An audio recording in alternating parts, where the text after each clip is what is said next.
சென்னையில் ஒரு ஐடி நிறுவனத்தில் பார்த்துருக்கேன்.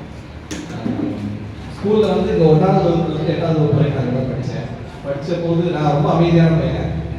என்னைய அடையாளம் பார்க்கறத விட எனக்கு என்னோட தங்கச்சி தான் நிறைய எனக்கு தெரியும்.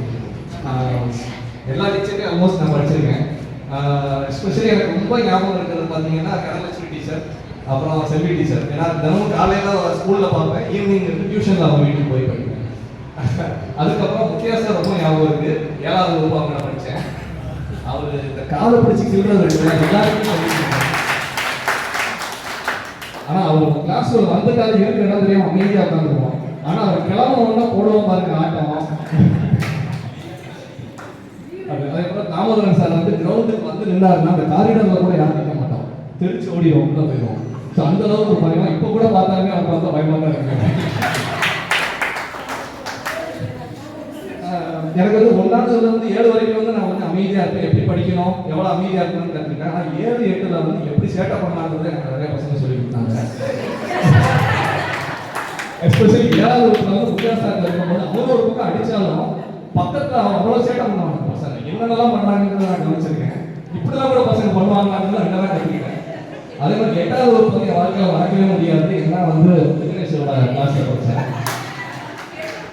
எப்படிலாம் சேட்டை பண்ணலாம், என்னென்னலாம் அம்பு பண்ணலாம் எல்லாமே சொல்லி கொடுத்து தலைவர். ஆனால் எல்லாமே பண்ணிட்டு அவன் நல்லா படிச்சிருவான், சேட்டை பண்ணுவாங்கலாம் மாட்டிக்குவாங்க. ஸோ அந்த மாதிரி நிறைய நினைவுகள். அதே மாதிரி நம்மளோட பழைய ஹெட்மாஸ்டர் வந்து சண்முகன் சார், அவங்க நல்லா ஞாபகம் இருக்கு. அவருமே வந்து அவர் ஆஃபீஸ்ல இருந்து வெளியே வந்தாருன்னா இந்த காரிடாரில் யாருமே நிற்க மாட்டோம், வேகமாக ஓடிடுவோம், பரப்பு எடுத்து வருவாரு. அதே மாதிரி 7 வரைக்கும்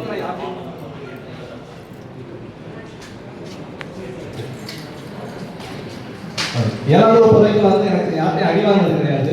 முதல்ல நான் அடி வாங்கணும்னு நினைச்சா எனக்கு தெரிஞ்சு முத்தையா சார் தான் அடி வாங்கியிருக்கேன். நான் நல்ல பையனா நல்லா தான் படிப்பேன், இருந்தாலுமே ஏதோ ஒரு விஷயத்துல வந்து அடி வாங்கினேன். எதுன்னு எனக்கு ஞாபகம் இல்லை. நான் முதல்ல அடி வாங்கினது இருந்தேன். அதுக்கப்புறம் சண்முகன் சார் மொத்தமாக கிளாஸோட அடி வாங்கினோம். ஒரு விஷயத்துக்காக மொத்த பனிஷ்மெண்ட் 2 நாள் வந்து பெஞ்சில் ஏறி நின்றோம். கீழே யாரும் உட்காரப்படாதுன்னாங்க. பெஞ்சில் ஏறி நின்று 2 நாள் முத்துகணேஷ் நல்லா ஞாபகம் இருக்குன்னு நினைக்கிறேன். அவர்கிட்ட நல்லா அடி வாங்கியிருக்கோம். அது மாதிரி சின்ன சின்ன நினைவுகள். கிளாஸில் வந்து நம்ம போர்டை நம்ம அடிச்சுட்டு வந்து அட்டண்டன்ஸ் நம்ம எழுதி போடுறது. அதுக்கப்புறம் வந்து ஸ்கூலில் எல்லாரும் காசு கொடுத்து பானை வாங்கி வைக்கிறது. காலையில் யார் வந்து கிளாஸை க்ளீன் பண்ணுறது. இந்த மாதிரி நிறைய ஞாபகம் இருக்குது.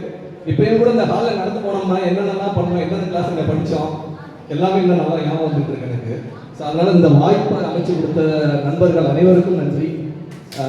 நான் கூட முதல்ல இன்வைட் பண்ணும்போது 2-3 டீச்சர் தான் ஃபோட்டோ போட்டுருந்தீங்க இன்வைட் பண்ண மாதிரி. நான் சரி 2-3 வாத்தியார்கள்லாம் வர்றாங்க அப்படின்னு சொன்னேன். ஆனால் இப்போ பார்த்தா எல்லாம் சொல்லிக் கொடுத்த எல்லா வாத்தியார்களுமே பார்க்க முடியுது. எல்லாத்தையும் அமைச்சு கொடுத்த நம்மளோட மாணவர் டீமுக்கு நன்றி.